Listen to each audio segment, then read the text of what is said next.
Have you ever wondered how professional goalkeepers consistently deliver pinpoint passes under pressure? In today's video, I'm going to share with you 5 simple yet powerful passing drills that will completely revolutionize your distribution skills as a goalkeeper. All of these drills are extremely easy to follow, they require minimal setup and are suitable for goalkeepers of all skill levels. And by the end of this video, you'll have all the tools you need to become the go-to keeper for reliable distribution for your team. But before we dive into the drills, and while I show you how I warm up and prepare my body optimally, let me share a quick story with you about a goalkeeper who has completely transformed his goalkeeper distribution using these drills. In the early stages of my almost 20-year goalkeeper career, I struggled so much with my kicking and passing as a goalkeeper that I was made fun of. My distribution was inconsistent, to say the least, and it used to affect my confidence on the field. Look,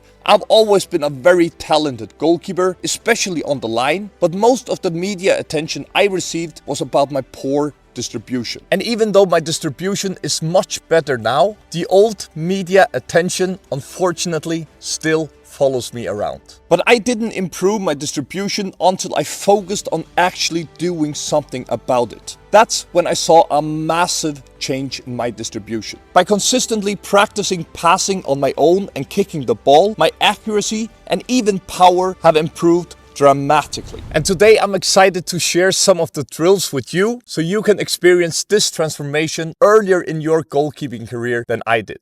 And now that you know how impactful these drills have been for me, let's dive into the first one. This drill involves 6 variations and is all about improving your short passing and ball control. The goal of this drill is to focus on clean touches and keep that ball moving at all times. So the first variation, you simply start by passing the ball to the wall, and when it comes back, you control it with an instep touch and pass it straight into the goal. So the second variation, you pass the ball to the wall again, but this time you control it with the outstep of your foot and then pass it into the goal. Keep it smooth and keep it controlled.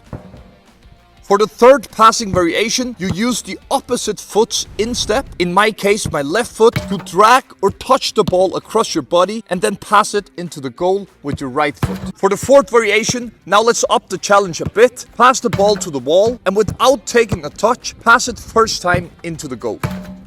Pass number 5 is similar to pass number 4, but this time you use your other foot. Needless to say, it's very important that you're able to use your weaker foot, especially when it comes to short passes. And for passing variation number 6, you drag the ball across your body, away from the pressure, to pump fake, then drag it back across and pass it into the goal. This drill is great for fakes and changing direction quickly. And remember, it's important to practice both sides to train both legs, especially when it comes to short passes. Being good with both feet will make you into a much more versatile and reliable goalkeeper. You can do each of these passing variations 4 to 6 times before moving on to the next drill. And by the way, if you're looking for ways to skyrocket your potential as a goalkeeper to unimaginable heights, then pause this video and check out the link in the description. I've designed an innovative self-training program with over 130 exclusive drills and step-by-step instructions to help you reach your dreams as a goalkeeper faster than ever before. If this is something you want, then go ahead and pause this video, click the link in the description, and let's embark on this journey together. Now, let's get back to the video. So now that we got our wall passing cycle down, let's move on to the next drill, which is clearing the crossbar. And one thing that I want you to notice is that when I strike these balls, I keep my head down. Before each kick, I choose a spot and aim to hit it every time by focusing on my technique, and by keeping my head down, I can maintain my technique and mechanics throughout the kick. The main objective of this drill is to improve our kicking technique and also control with both feet. And as you can see, I'll place several balls in a line across the penalty spot, and if you only have one ball, that's fine, then you just have to pick the ball every time you kick it.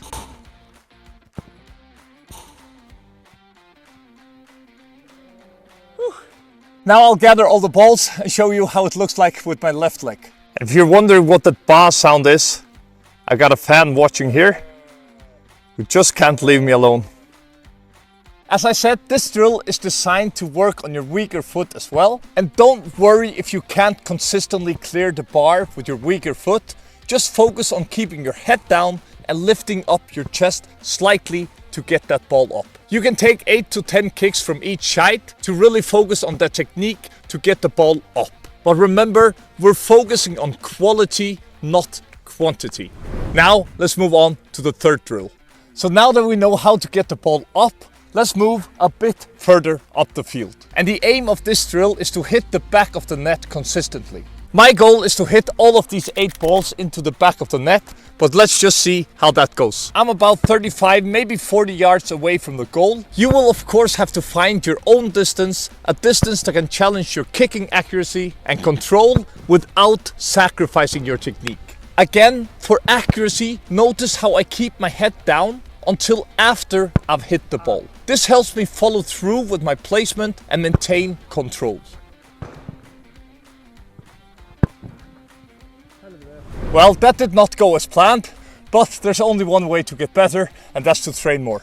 Now, let's move on to the fourth drill. Alright, so on to the fourth drill. This drill is similar to the last drill, but this time, instead of hitting the back of the net, we'll try to aim for the crossbar. Guys, let's see how this goes. This drill really challenges our accuracy. I know I won't be hitting all of the balls, but that is always the aim. I'm still about 35 to 40 yards out, but you obviously again have to find your own distance, and remember to keep your head down until after you kick the ball, and then you can admire your kick afterwards.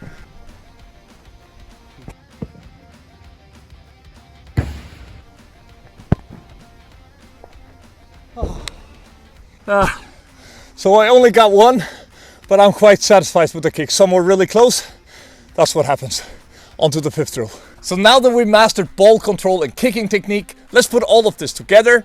In drill number 5, we'll use 4 variants of ball control and aim to hit the back of the net. This drill simulates finding your wide players in position, whether that's a fullback or a winger. As always, you need to find your distance and remember to keep your head down. And for the first variation of this drill, drag the ball with the sole of your foot over to your strong leg and kick it into the goal. The second variation, you drag the ball again with your sole, but this time use the instep of your foot to control it before kicking it. For the third variation, you use your opposite foot to drag the ball across your body and use the outstep of your kicking foot to create that distance for the kick. And finally, for the fourth variation, drag the ball with your opposite foot again, but this time use the instep of your kicking foot to create the space for the kick and kick the ball into the back of the net. Each of these variations simulates match-related situations where you receive the ball from one of your defenders, control the ball and find a pass to one of your wide players. So improving your goalkeeper distribution is not easy, but if you don't do anything about it, you'll never improve it. So incorporate these 5 drills into your regular goalkeeper training and you'll see a big improvement in your distribution skills, just like I did. Do not forget to check out the ultimate self-training program for goalkeepers. The value in this program is insane and it's becoming more and more popular every single day. And now that you got all the tools you need to improve your goalkeeper distribution, it's time for you to dive into my next video where I teach you the 5 most common goalkeeper mistakes and how you can fix them. You think you're making any of these mistakes? Let's find out. See you in this video.